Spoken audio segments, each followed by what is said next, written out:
Good morning, everybody. Looks like you all kind of wandered onto the deck of the lifeboat. Welcome. And hello to everybody that is checking out my channel as well, because I'm streaming on both channels. Oh, goodness. Let me get comfortably here. Here we go. All right, let me just go through the rules first. We have 4 simple rules here. Number 1, we do not discuss politics ever. Number 2, this is not a religious channel.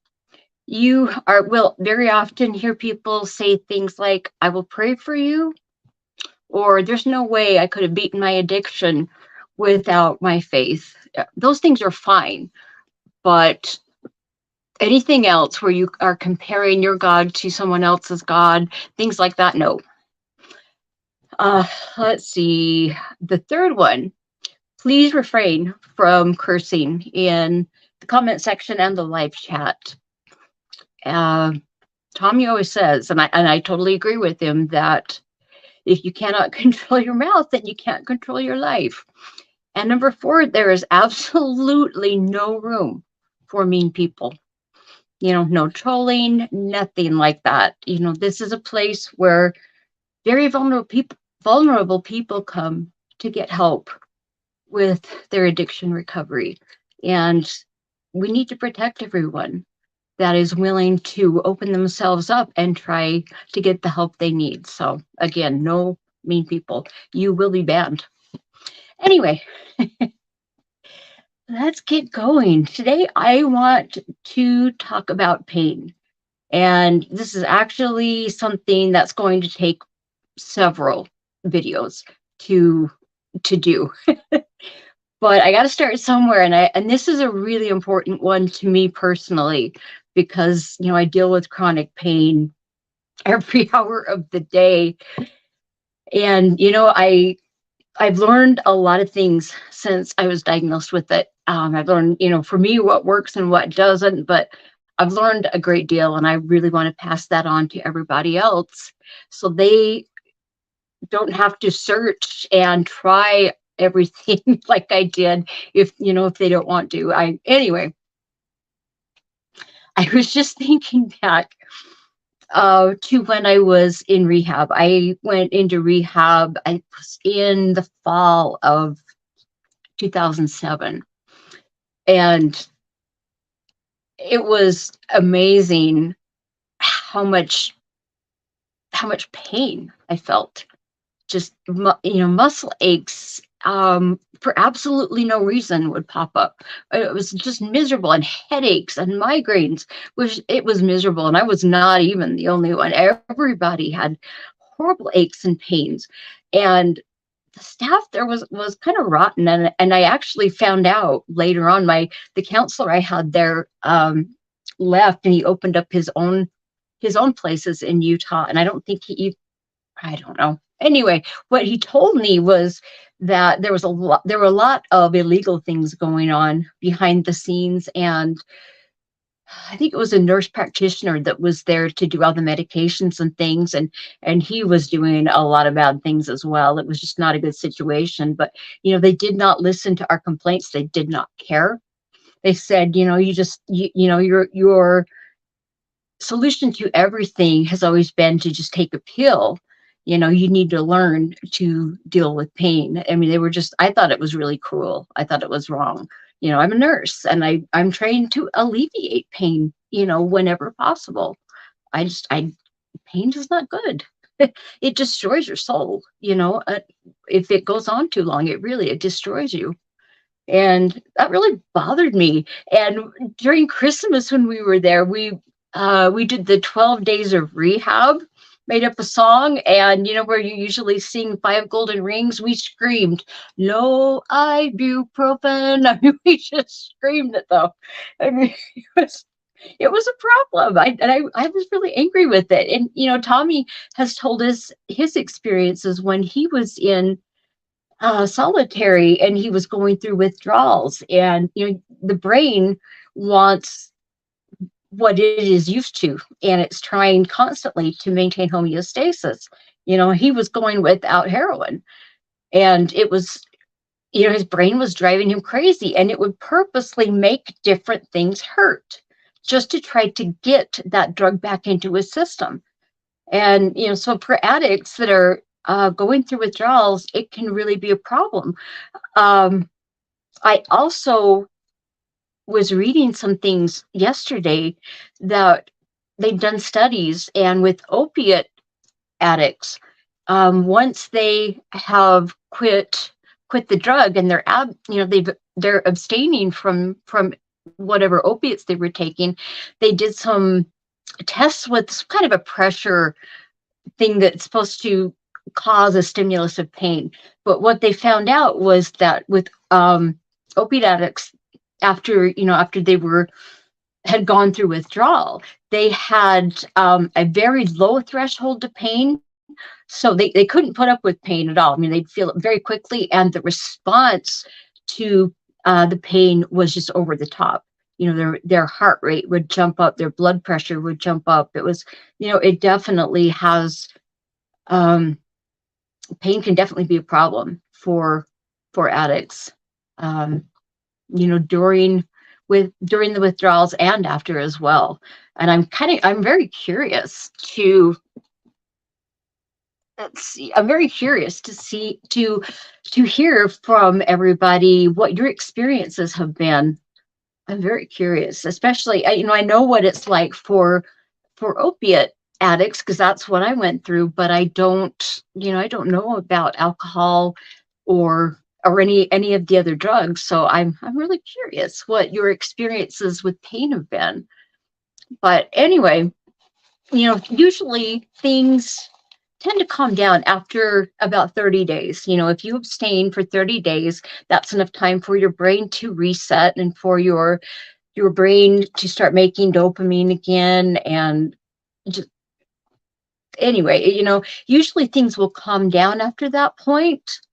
But why I feel so strongly about talking about pain is because, excuse me, there is something traumatic that has happened to you. There's something that has caused you, that has been strong enough to cause you to be, to become an addict. You've taken some kind of substance into your body, or you've performed some kind of action, some kind of behavior that gives you a big boost of dopamine, and then you don't have to think about it.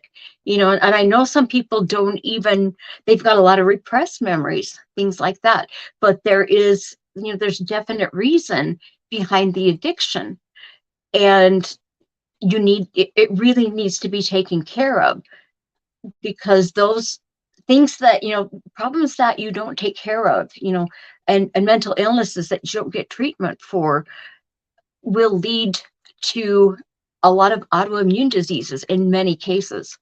And that really worries me. I know that's why I have fibromyalgia. But that's why I want to talk about this. I want people to understand, you need to take care of that underlying problem before it starts to break your body down, because it will, and it's not fun. Not fun at all. Let's see, make sure I didn't skip anything here that I wanted to tell you about. Okay, I just know, for me, trying to find things that worked for pain. After I first got the diagnosis, and I just go to a PA that I know very well, and I prefer PAs. They tend to listen to you a lot better than MDs do. That's my experience. The MDs, it seems to me that you go in with a complaint and you tell them, and they already have formed in their head what your diagnosis is and what you need before you even finish telling them all your symptoms and what's going on. They need to have context, and PAs and nurse practitioners tend to listen to their patients a lot better. And so I just go to a PA, and I loved it when he gave me the diagnosis, the first place he sent me, it wasn't pills, it wasn't pharmaceuticals at first. He sent me to the health food store with a list of things to try. And the first things that, that I was told to do were magnesium and malic acid, but I loved that about him, and after that, I just started, going through the internet, finding anything and everything that I could find to try to mitigate the pain, because it was overwhelming. I couldn't get off the couch. I was miserable. It was just there were some days that hurt to breathe, and it was awful. And so I have tried almost everything that I have uncovered, just to see if it would help. But it's turned out to be it's challenging trying to find things that work, and it can tend to be expensive too. It's a lot of money. But, again, that's why I want to share what I have tried and what works for me. It might help somebody else. But I remember after my diagnosis, I was still seeing a particular counselor. And I went in one day and I told him about my diagnosis. And he thought for a minute and he said, "You know what?"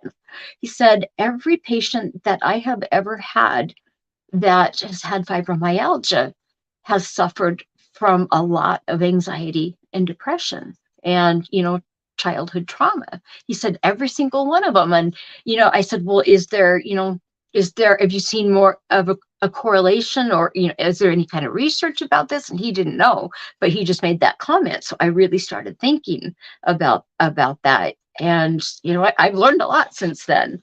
But, I really want people to understand that there is a mind, body, spirit connection, and you can't take them apart. And I wish that physicians understood that a little better and treated the whole person instead of just specific symptoms.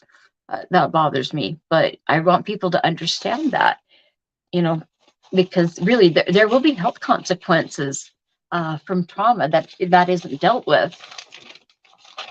I want to give you some statistics really quick on chronic pain. It affects 50 million Americans. 20 million live with high impact chronic pain. I mean, it affects their lives extremely, where they are, debilitated and are on disability, things like that. There are $635 billion each year is what pain costs our nation. And that's including medical treatments, disability payments, lost productivity. I mean, it's a big problem. And let's see, it's a leading cause of long-term disability, chronic pain. And it is also the number one reason why Americans will go to a doctor. When I first was diagnosed, I found this book. What's it called? Oh, good grief, now I can't remember. But it was about pain. It was like a history of the ways different cultures throughout history have dealt with pain. It talked a lot about the latest research. It was fascinating, and it was interesting. One of the chapters was called "Dolor Dictat," which is Latin. It's DOLOR DICTAT, and what that dolor is pain, and dictat is dictates. It means just pain dictates. And if you've been in a lot of pain at one time, I'm sure everybody's experienced some extreme pain at one time or another, but it really does. You cannot do what you want to do. You have to work around the pain. It's the boss, and that's not fun. And I want to try to help you change that if you are suffering from that. As a nurse, I was taught to be very observant. When I walk into a hospital room, which is, I was taught to observe everything, but especially the patient, and the look on their face, their countenance, their posture, everything, the way that they were speaking, just all of those things can show you a lot.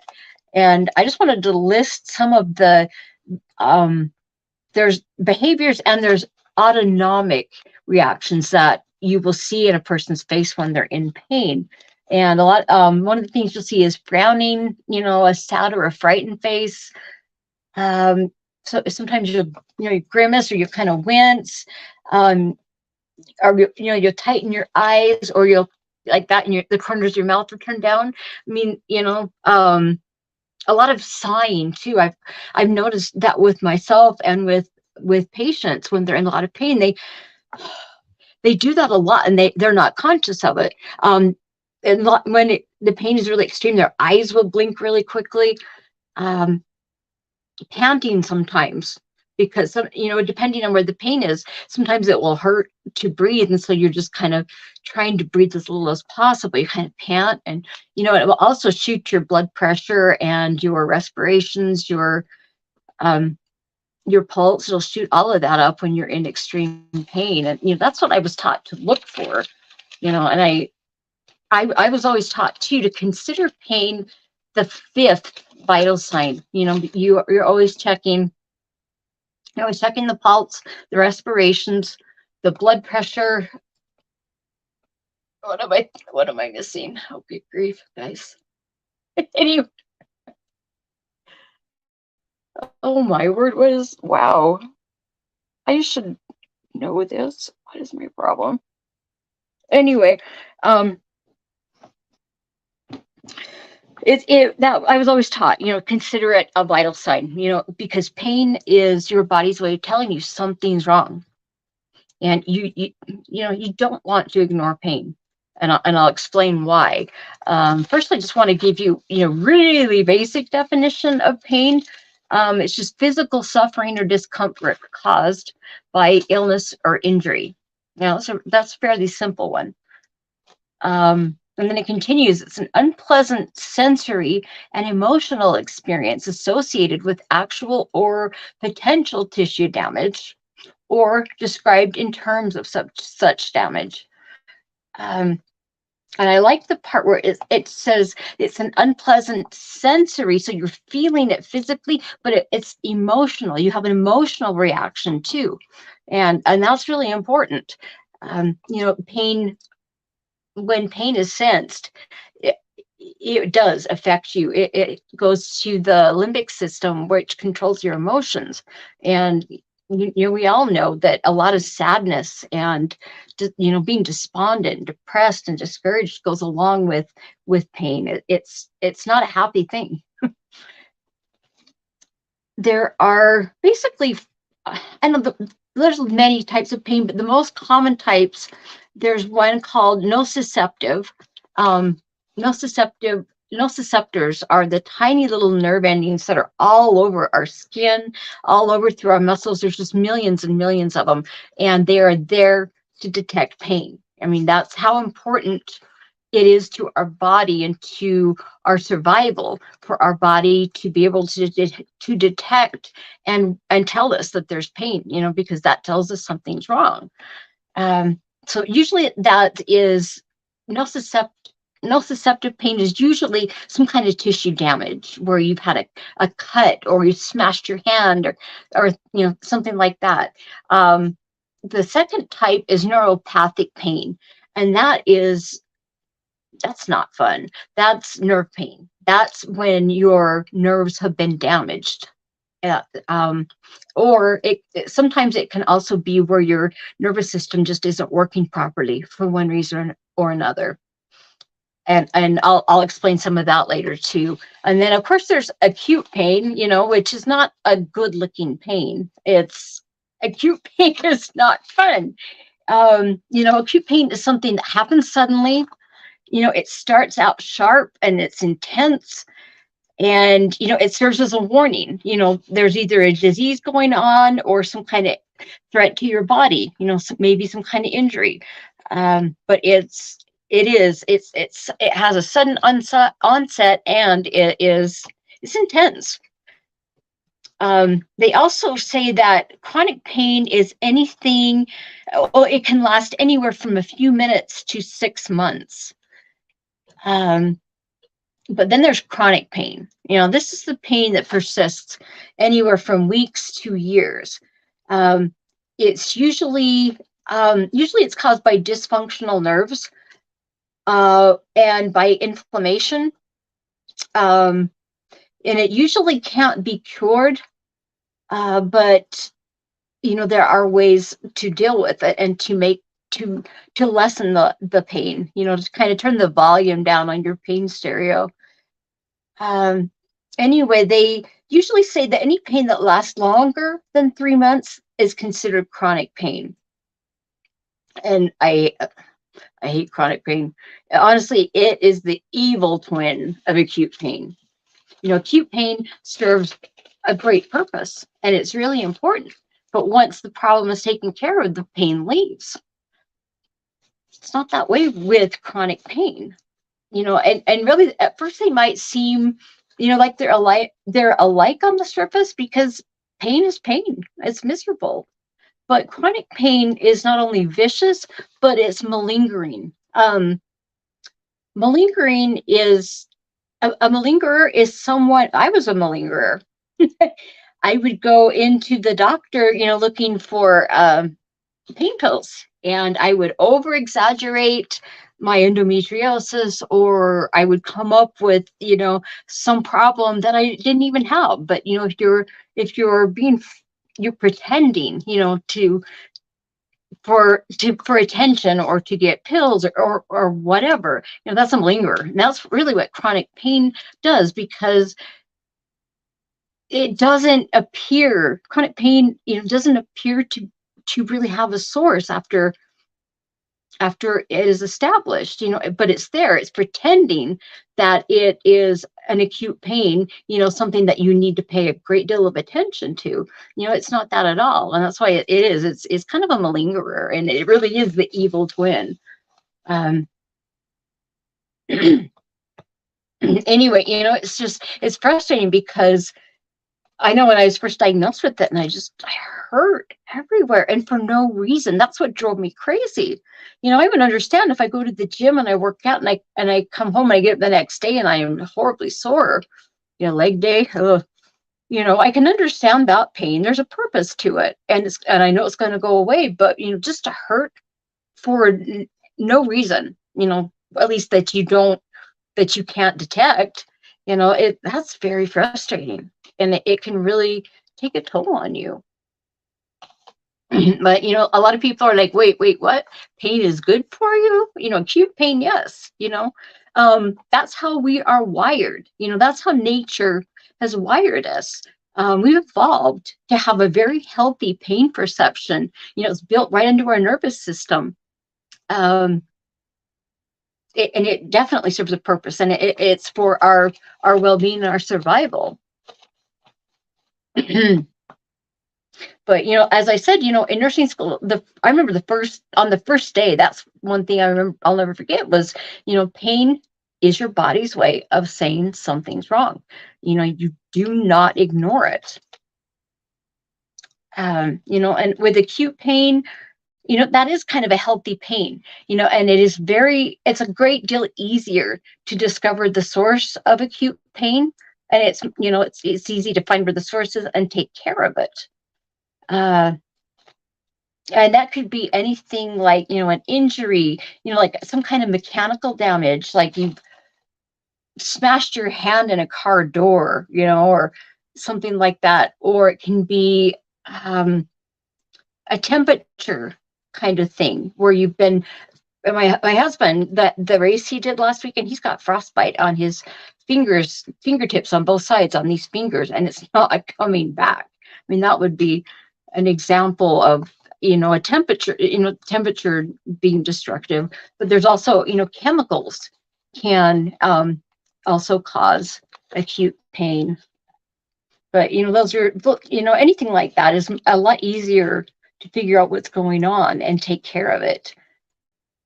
And he's also, I was just thinking too, it's a lot easier with acute pain, especially for things like if you've had surgery.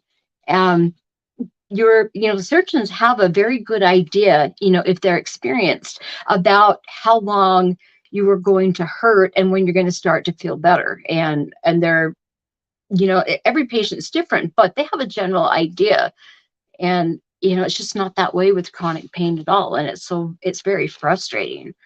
But let me back up a little bit and explain. And I'm really frustrated. I spent so much time putting together pictures and quotes and things, and I was going to do this fabulous live stream on my computer. I've got everything ready to go, and I don't know what's going on with the internet, but I can't use my computer because, of course, it uses the house internet, and it's not working today, and I'm so sick of the problems, but everybody's having them. It's something in our area. But anyway, I'm just frustrated because I find when you're trying to explain certain things, sometimes, having a visual aid, something to look at, really helps you understand it better. But so I'm just going to have to try to explain this without the help. But I've got to get new internet or something. I don't know what to do.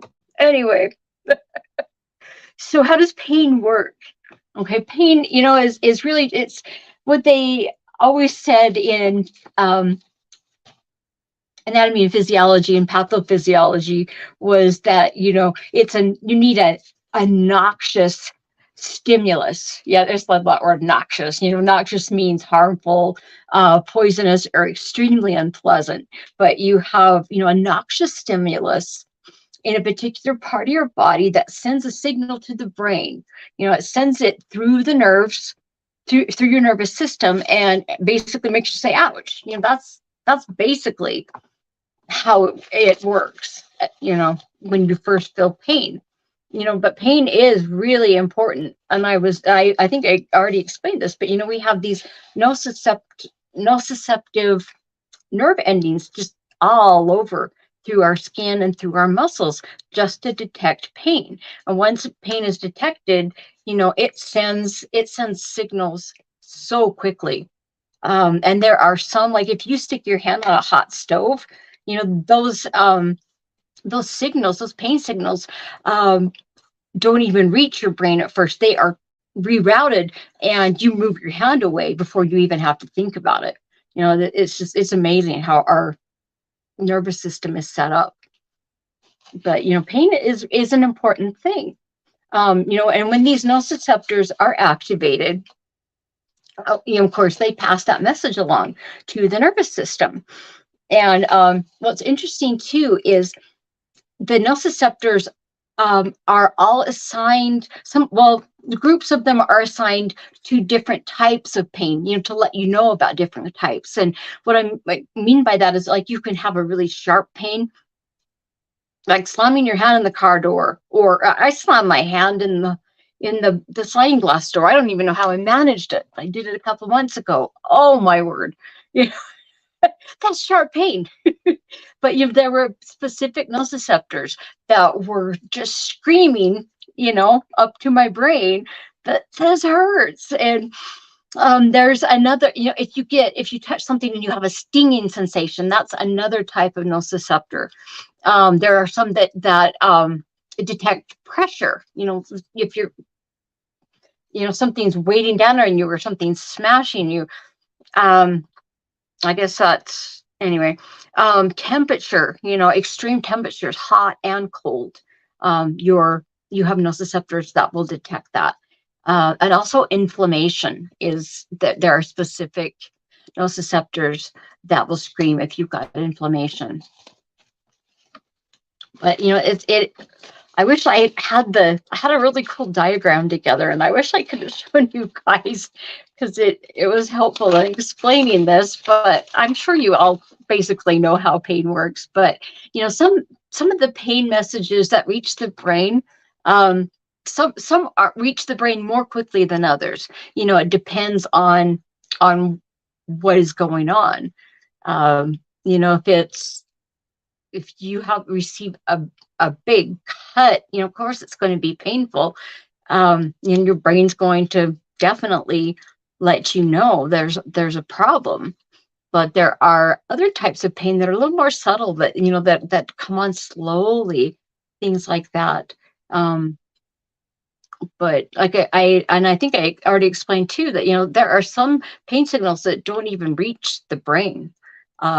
they're rerouted. Your things are rerouted, and there's an action that happens just automatically. Let's see. But it's kind of like your body's stress alarm. But it's not just your nervous system that is responding to these nociceptor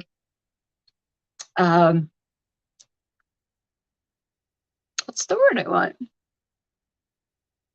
When they're sending you those pain signals. Yeah. I mean, it's not just your nervous system that carries it. There are other things that are going on too. When you're in pain, when those nociceptors detect pain, cortisol and let's see, what is the other one I heard? Oh, and epinephrine. Cortisol and epinephrine are released. Cortisol is a definite stress hormone, and then the epinephrine, boosts you into readiness to do whatever you've got to do to take care of whatever is causing that pain stimulus. But those are hormones. They prepare the body to take action, but they also will release glucose into your blood system, so you have the energy to move and to do something. And it also will spur on inflammation. Inflammation sucks because it can be very painful, but inflammation plays a key role in healing. And so those nociceptors can do all of those other things as well. So it's a nerve response, but it's a chemical response in your body as well. Get a drink here. Anyway, once the pain signals reach your brain, it first goes to the thalamus. And the thalamus is kind of like, what did they call it in? It was kind of like, I think it was referred to when I was in anatomy and physiology. It was like the war room for your brain. It's kind of the command post. So it hits there first. And it's interesting to your brain. Your brain will sort through all of the different signals, and some of them it won't even pay attention to. But if it's an extreme pain, it's definitely going to pay attention to it. But then it's also sent, let's see, it's also relayed to other parts of the brain. It goes to your cerebral cortex, and that allows you to know where the injury is. And then it goes to your limbic system too, and that's again that's your emotion center. And you're going to have an emotional response to pain. It's just part and parcel of the pain response. Anyway, once that pain is registered in your brain, it becomes less useful after that. Once you have received the alarm, then your body will start to make its own endorphins. It's your own natural painkillers, and your brain will release those to try to tamp down that pain signal a little bit, because now that you know about it, and hopefully you've done something about it, and you've removed whatever was causing the stimulus, it's that pain signal is not necessary as necessary. When you are injured, it is good to have pain because it keeps you from moving around too much so you can heal. And it's kind of protective, but again, you don't want it to be screaming loud the entire time. So again, your brain sends out its own painkillers, and basically that just kind of blocks the communication with all the pain messages, and those pain signals kind of become muted, kind of jumbled up. And that's kind of how it that's kind of how your body behaves with acute pain. Okay, but chronic pain just doesn't obey the rules. And pain usually begins with a physical cause.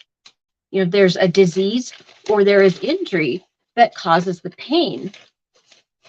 But how would you think about it? Think about chronic pain this way, first of all. Um, how would you feel if you walked into your a dark room in your house and you flipped on the light and the light came on, but for it to come on, it totally rerouted all the wiring throughout the house just for the light to come on. I mean, that's kind of what is going on with chronic pain in the end. I don't know if that metaphor really works or not, but persistent pain, it can cause your nerve fibers to become more sensitive. Basically, when you have pain that is not relieved, your body just becomes better at sensing pain. Um, and the other thing about chronic pain is it can spread. It can spread to other nociceptors in other areas, um, and get them screaming too. And your nervous system is amazing, it's but when you have chronic pain, it is basically teaching your nervous system just to feel pain better, sense pain better. It's kind of awful. Um, there's this doctor at the University of Utah pain, the what is it, the pain treatment clinic, where she is, and I found this quote. uh I wanted to read it to you. She says the idea that pain itself can become a disease of the nervous system has just crystallized in recent years. It's becoming clear that while treating an underlying disease or condition is vitally important, it is also important to treat the pain itself. Because if you don't, pain is likely to get worse. And in my experience, that's what I've seen, both personally and in patients. That's what I have seen. When you don't treat it, it's going to get worse. It's not a good idea to ignore it. But they have shown, you can see, when they do brain scans, MRI scans and PET scans of the brain, it can show clear activity in the areas of your brain, like the thalamus. It will show, it'll be, those areas will they will light up, even though there is apparently no physical cause of the disease. I mean, so it shows patients really are in pain. People that have chronic pain and are complaining of pain, they really are feeling it. It's a real thing. And your nervous system, it really kind of mucks up your nervous system.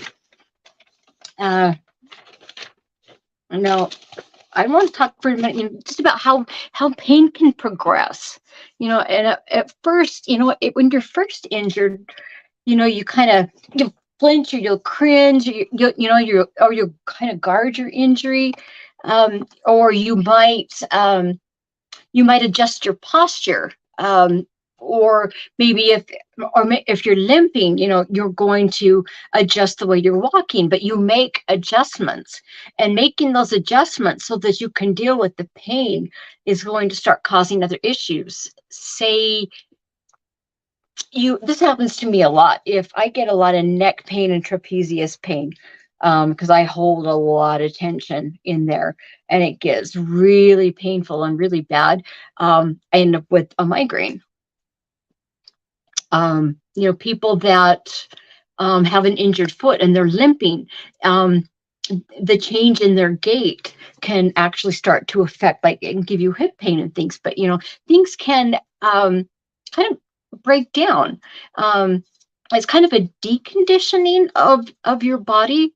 But the sad thing is, with pain, it starts to break down your body, but it does the same thing to your emotional side. It's matched equally. You have emotional deconditioning too when you're trying to deal with chronic pain. You have a lot of negative emotions. You might feel really depressed. You might experience a lot of anxiety. You might feel very demoralized. And also, when you are dealing with chronic pain, a lot of the time you have insomnia. You can't sleep because you hurt. and your whole body, it just gets ramped up, and your nervous system screaming. It's just impossible to sleep, and you need to have sleep to be able to deal with all these negative emotions. And when you can't sleep, it just aggravates everything. And this is another thing that Dr. Fine had said. She said pain can cause a decay of the human spirit that some research suggests may actually predispose you to lower thresholds of musculoskeletal pain. And just the same thing as what ex-opiate addicts go through. But it really can. It can decay your human spirit, and I like that. And it lowers your threshold for musculoskeletal pain. It just makes you can't take pain.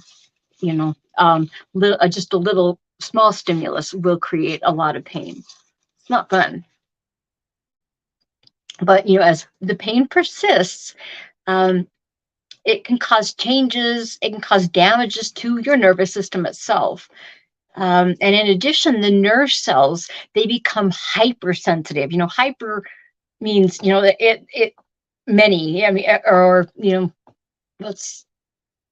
sorry, I can't think of the root word, but hypersensitive, you're just extremely sensitive. You're oversensitive, and then chronic pain can do these things. First of all, it can damage the nerve fibers, and they will fire off spontaneously. And it's rather intense. It's like an electric shock.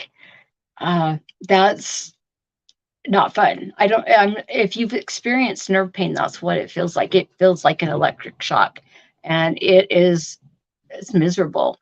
And I've had that happen a lot. And there's, physically, you can't find a reason for it. Very frustrating. It also reorganizes the connection between the nerves that produce pain, so that they produce pain when they otherwise wouldn't. It also changes the chemistry of pain processing, so that the endorphins that your brain will release to deal with it, they don't work. It's a very destructive thing. There's definitely something going on.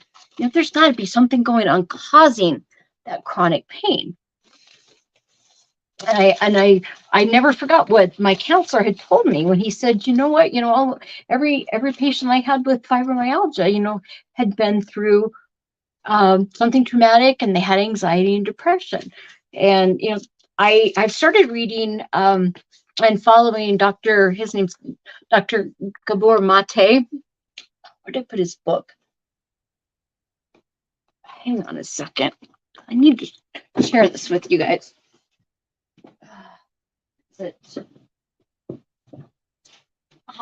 I found it. All right. He's been doing a lot of research on chronic pain and where it comes from, what causes it. But you know what? I love this. If you can find, I was talking about that I only go to PAs and nurse practitioners if I can help it. But what if you found a doctor that experiences chronic pain himself? I mean, that's somebody that you want to go to. And I wish this Dr. Mate was my physician. He's from Canada, but I want to read just very quickly what happened to him and why he has chronic pain. He says, I am both a survivor and a child of, I can't say that word, ROTC, on his side. Having most of my first year in Budapest under ROTC occupation. My maternal grandparents were killed in Auschwitz when I was 5 months old. My aunt had been deported and was unheard from. And my father was in a forced labor battalion in the service of the German and Hungarian armies. My mother and I barely survived our months in the Budapest ghetto. For a few weeks, she had to part from me as the only way of saving me from sure death by starvation or disease. No great powers of imagination are required to understand that in her state of mind and under the inhuman stresses she was facing daily, my mother was rarely up to the tender smiles and undivided attention a developing infant requires. Let's see. Sorry, lost my place. Okay. Okay, let's see. She was not in a state, okay, she was rarely up to the tender smiles and undivided attention a developing infant requires to imprint a sense of security and unconditional love in his mind. My mother, in fact, told me on many days her despair was such that only the need to care for me motivated her to get up from bed. I learned early that I had to work for attention, to burden my mother as little as possible, and that my anxiety and pain were best suppressed. When I first time I read that, I thought, I know exactly what he's coming from because that's what I did. Those are the exact behaviors that I had. Um, I had to definitely work to get attention. It usually didn't work, but I tried so hard not to ever burden my mother, and just, it was just best not to complain. And wow, I really understood that. Anyway, he says in healthy mother-infant interactions, the mother is able to nourish without the infant's having it any way to work for what he receives. My mother was unable to provide that unconditional nourishing for me, and since she was neither saintly nor perfect, quite likely she would not have completely succeeded in doing so, even without the horrors that beset our family. It was under these circumstances that I became my mother's protector, protecting her in the first instance against awareness of my own pain. What began as an automatic defensive coping of the infant soon hardened into a fixed personality pattern. And I'm sure there are many of you who this is ringing a bell for you. Let's see. I want to read that again. What began as the automatic defensive coping of the infant soon hardened into a fixed personality pattern that 51 years later still caused me to hide my slightest physical discomfort in front of my mother. He, he deals with chronic pain. He understands, and he's doing a lot of research, and he's trying to uncover what I have kind of always known since my diagnosis, that when you have trauma, when things happen to you, when you have a mental illness, when you have things like that, and you don't deal with them, they get stored in your body. I have been going to a foot zone where she uses reflexology and muscle testing, and it's crazy how many emotions get trapped in your body, in different parts of your body. And surely if they are trapped in your body and you don't release them, you don't deal with the issues, they are going to start to break things down. It's your body's and your mind's way of trying to tell you this needs to be fixed. Again, it's something wrong, and you can't find physical injuries or diseases, that are behind the pain. But I am convinced it's the emotions. That's just me. But I think that's what it is. It's trapped emotions, because my husband's very good at muscle testing now, and once in a while, either one of us will just all of a sudden get an extreme pain in just one part of our body for no reason, and it's just like a sudden thing. And I'll have a muscle test me. For some reason, I can't do it, but he can help me actually remove that trapped emotion, and the pain goes away. And I've experienced it too many times. It's a real thing. I've seen that my husband does the same thing for himself, and it's really that really happens. things can get trapped in your body, and you can carry so much stress, especially if people carry stress through this area. And I find that I'm constantly battling the pain through here. It's just a constant thing. Anyway, let's see. What did I write here? Oh, let me read you something that explains this better. Let's see. Okay. Oh, wait, no, that's what I already read. Where's the other one? I didn't mark it. Anyway, Dr. Mate talks about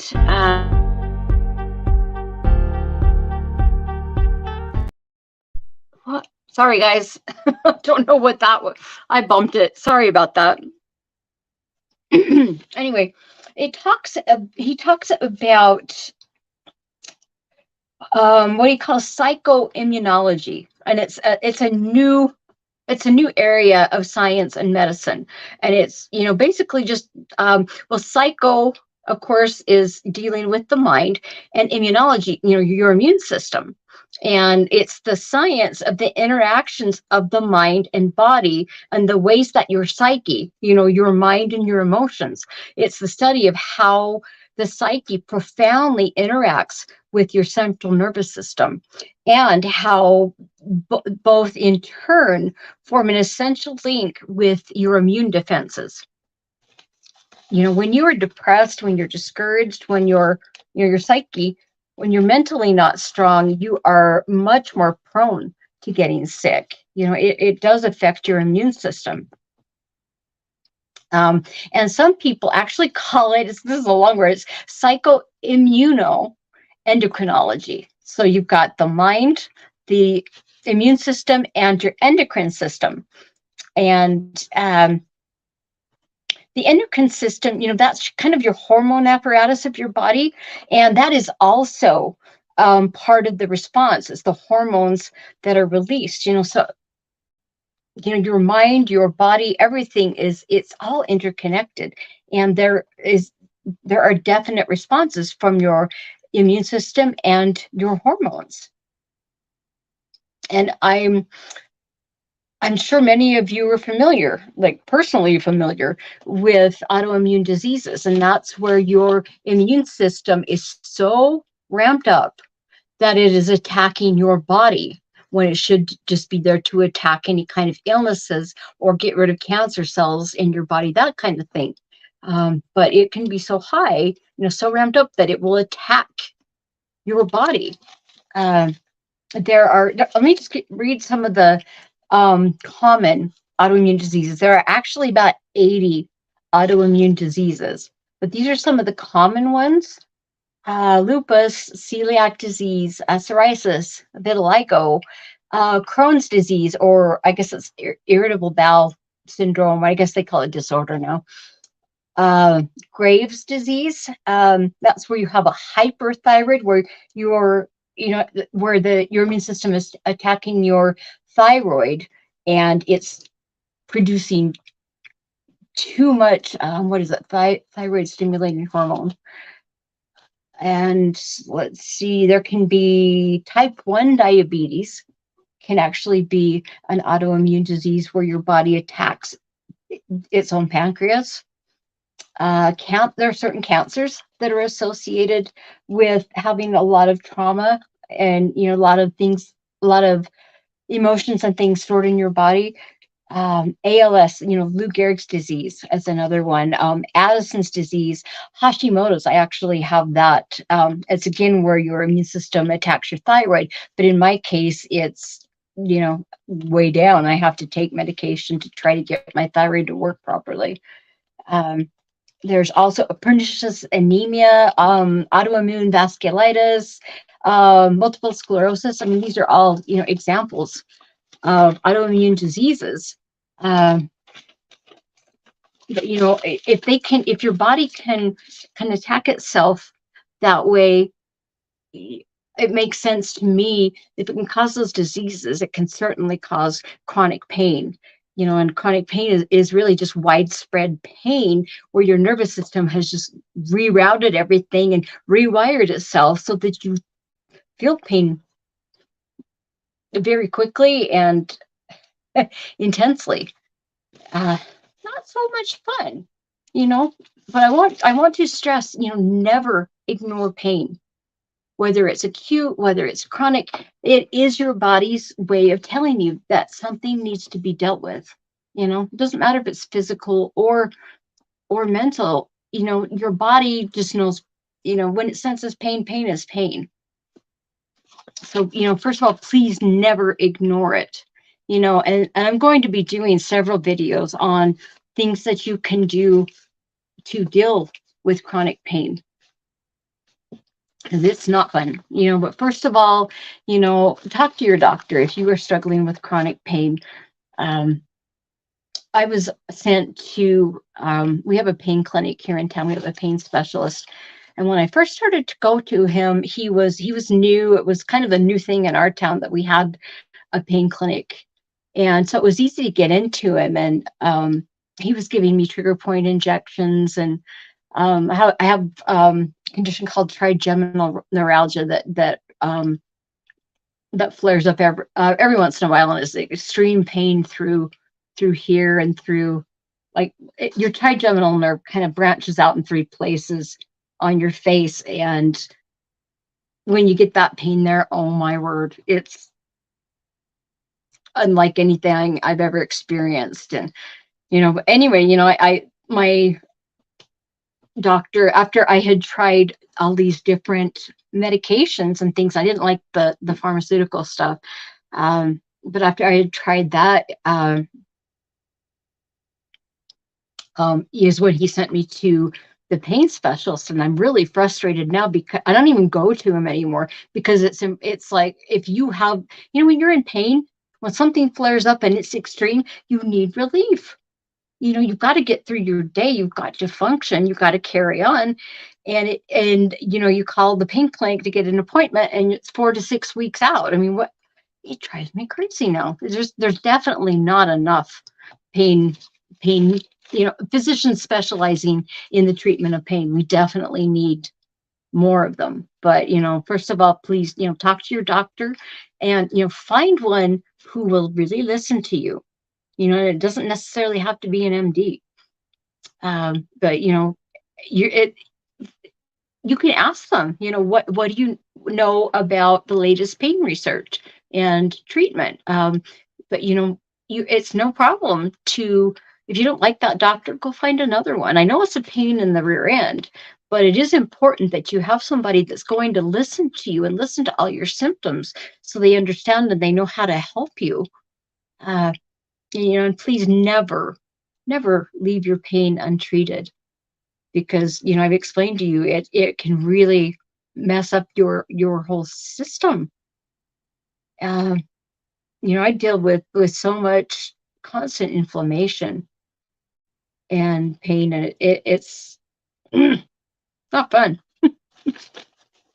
But you know what? Compared to, I am so much better than I used to be. There are a lot of things. There's many things that I do that help. But let me just give you a couple of ideas. But like I said, I'm going to do some more videos that'll go in depth in these the things that can help with chronic pain. Remember to put yourself first, and you need to be your own advocate. There's kind of a stigma, unfortunately, that goes along with chronic pain, where doctors are like, oh, here's another one. They don't like to deal with us. They think, a lot of doctors think that we're just seeking drugs. And it's really sad, because there are a lot of people that have chronic pain that could really benefit from some kind of narcotic to help them get through their day. And I read a statistic, I think it said only 30% of chronic pain patients that need the narcotics actually get them. And I can't imagine, if you are in that much pain that you need them and not having them, there's no quality of life. Oh, not fun. But it's a good idea to get into a pain specialist if you can. There's always different kinds of medications. There's a lot of support groups. And I will be talking a lot about different forms of exercise. They're not extreme either, but those things, both aerobic exercise, like just a brisk 5-minute walk, range of motion exercises, resistance training, all of those things can really improve how you feel and lessen your pain. That's why I run, and it really works. There's so many things get more education on your condition and find out what the latest research is and what's available. And what on earth? Okay, hope that didn't. Okay, looks like it's okay. There's so many things. Medical, let's see, there's physical therapy can often help. Going to a chiropractor, there's ozone therapy. I've actually done that. I've had ozone injected into my neck muscles and my traps. It definitely helps. Really reduces the inflammation, so you don't feel it. Definitely, there's diet changes and diet protocols that you can follow that will definitely make you feel better. There's all kinds of supplements. Topical things that you can rub in. And if Johnny sees this, he'll appreciate this, because I read yesterday that if you use capsaicin on an area of your body that is causing you a lot of pain, you have to do it consistently. But if you rub that every day, I don't know, I think it's several times a day, but you do that for about 3 weeks, and it will start to have a significant difference in how you feel with that pain. And I know Johnny just eats a bunch of peppers every morning, and the endorphins that are released help him get through the day without back pain debilitating him. So there's all kinds of things you can do. But, there's acupuncture, massage, reflexology. There's red light therapy. There's so many things. Meditation, art therapy, self-hypnosis, aromatherapy. But it's, I think, more really important when you've got chronic pain and you've had trauma in your past. It's really important to, get the counseling that you need and get that taken care of. And it's also really important to forgive. There's something about honestly forgiving somebody that really helps everything. That's very helpful. And then I think one of the biggest ones, at least for me, that helps is when I am miserable, if I do something for somebody else, it takes my mind off of it. I think about something else and I do feel better, and like it or not, all of you that have chronic pain, you're a warrior. You have to fight to have a good life, and it's not fun. But like I said, I will be doing several more videos. I'm going to do a thing about neurogenic art.